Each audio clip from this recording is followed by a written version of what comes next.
welcome to T4GC. My name is Alim Kamara, your lyricist stroke storyteller.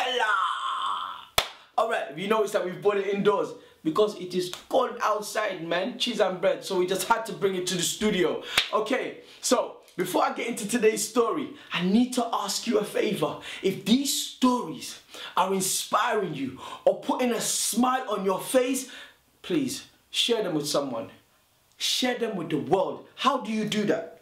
Email, Twitter, Facebook, Bookface, whatever. The Alim Kamara app, which is free. Tell somebody, tell somebody, tell somebody. Is that cool? Is that cool? Will you do that for me? I'm humbled. Okay, right. So this week's story is about a mullah. Now this mullah is what's known as a religious leader. And he was asked to address a crowd and deliver a speech. He agreed. Now the day came for him to deliver the speech. He had not prepared one.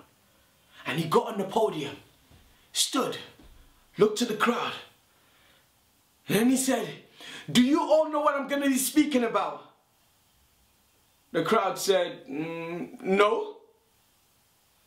The mullah said, "You mean to tell me that you have not even bothered to find out what I'm going to be speaking about?"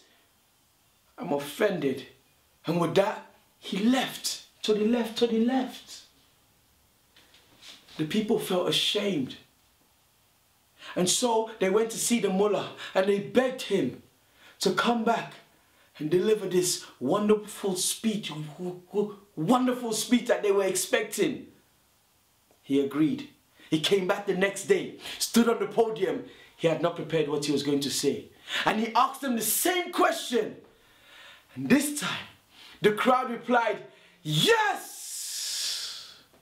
And he said, "Well, if you already know, there's no need for me to waste my time, is there?" And with that, he left. To the left, to the left. The people now were frustrated, but at the same time, curious. Because there was a possibility that what this mullah had to say could change their lives. It could inspire them. And so they went to beg him to come back a third day. He agreed. And the third day arrived. He stood on the podium. This time, though, the crowd were ready for him. So when he said to them, "Do you all know what it is I am going to say?" Half of them said, "Yes!"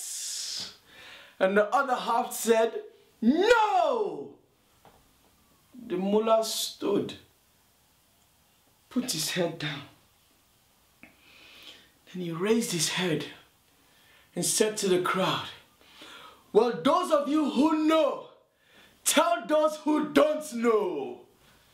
And with that, he left. To the left, to the left.